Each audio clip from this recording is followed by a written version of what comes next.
aujourd'hui, je te jure, je vais pas procrastiner de la journée. Vraiment? Non, je déconne pas, il est 14h, je te jure qu'à 18h, je m'arrête de bosser et pas avant. Bosser, hein? Alors pourquoi est-ce que tu joues à la Xbox, là? Quoi, comment ça jouer là? Ouah! Ah, est-ce que le temps passe vite? Non, c'est pas possible!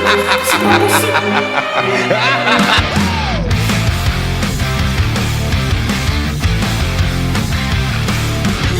Vous êtes censé travailler, hein? Vous avez un truc à faire, n'est-ce pas? Non, laissez-moi deviner. Vous avez décidé de faire une petite pause en regardant une vidéo sur le net, puis après vous avez décidé d'en regarder encore une, puis encore une, jusqu'au moment où vous réalisez que les heures sont passées et que votre projet n'a toujours pas avancé. Ouais.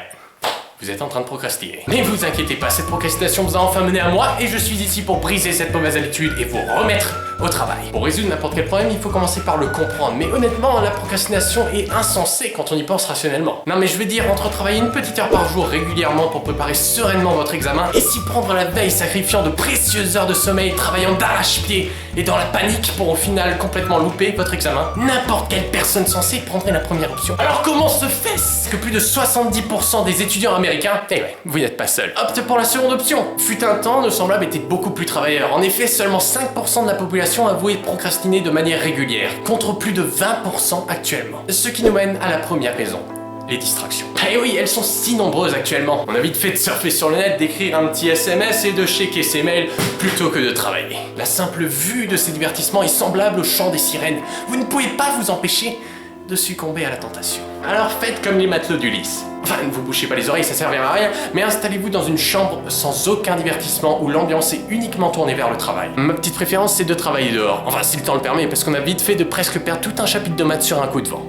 Et si cela ne suffit toujours pas, n'hésitez pas à mettre des petites notes sur vos passe-temps préférés pour vous rappeler que vous avez du pain sur la planche. Dans la même idée, évitez de travailler sur des supports qui ne sont pas faits pour ça, comme sur votre lit par exemple. Je veux dire, votre cerveau associe ça au sommeil, d'où votre soudaine envie de faire des siestes au plein milieu de vos révisions. Mais ce n'est pas tout, la plupart des gens ont peur. Peur de l'échec, de ne pas savoir où commencer, mais surtout de la quantité à faire. Et cela réside dans la manière de planifier votre travail. Les gens qui procrastinent adorent planifier parce qu'ils ont rien à faire, mais ils le font très mal. Ils voient trop gros. D'ailleurs, j'adore une histoire de Will Smith concernant cela. Un jour, son père lui a demandé à lui et à son frère de faire un mur immense, ça semblait infaisable, et ça leur a pris 1 an et demi pour le faire. Vous voyez, je peux vous assurer que s'ils avaient pris comme objectif de construire un mur immense, ils n'auraient jamais réussi, car bien trop vite découragés par la lenteur du projet et l'immensité de la tâche. À la place, ils se sont simplement fixés comme objectif de placer une brique de la manière la plus parfaite possible, puis une autre, et ainsi de suite, et au final, ils ont bâti un mur parfait. La morale de l'histoire, si vous planifiez de faire une tâche immense d'un seul coup, vous allez bien vite abandonner. À la place, découpez votre projet en petites parties qui semblent faisables et dont vous êtes sûr de la réussite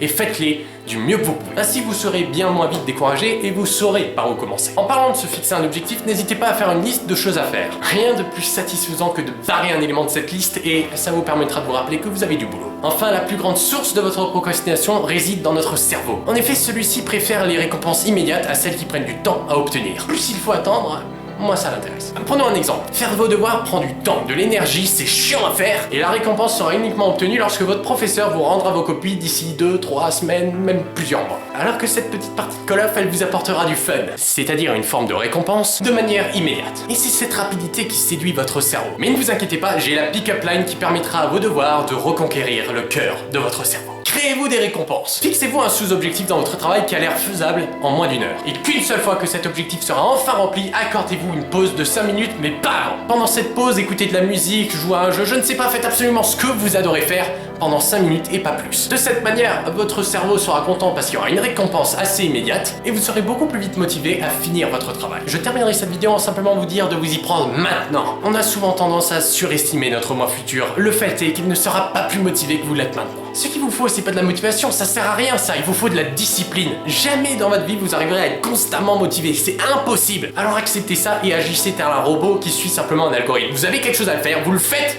peu importe ce que votre cerveau vous dit. À un moment, ça deviendra une habitude et vous verrez, à partir de là, ce sera beaucoup plus facile, mais le plus dur c'est de commencer, alors faites-le. Bon allez, c'est bien sympa la théorie, mais il est grand temps pour vous de mettre ça à la pratique. Alors retournez bosser. Non, attendez, procrastinez encore juste 5 minutes, le temps de vous abonner à la chaîne et de partager cette vidéo aux personnes qui en auraient besoin. C'était BDF. Bye. Pour un jeu, vous allez vraiment comprendre le sens de Forever Alone. Je veux dire, vous vous sentirez aussi seul que ce mec, que cette meuf, vous vous sentirez aussi seul que Pluton après avoir découvert qu'elle a été jartée du système solaire, vous serez aussi seul que Tom Hanks dans Seul au monde, au point où tous les stickmen que vous rencontrez, vous allez les appeler Wilson. Sérieusement, je l'ai fait. Are you not entertained? Are you not entertained?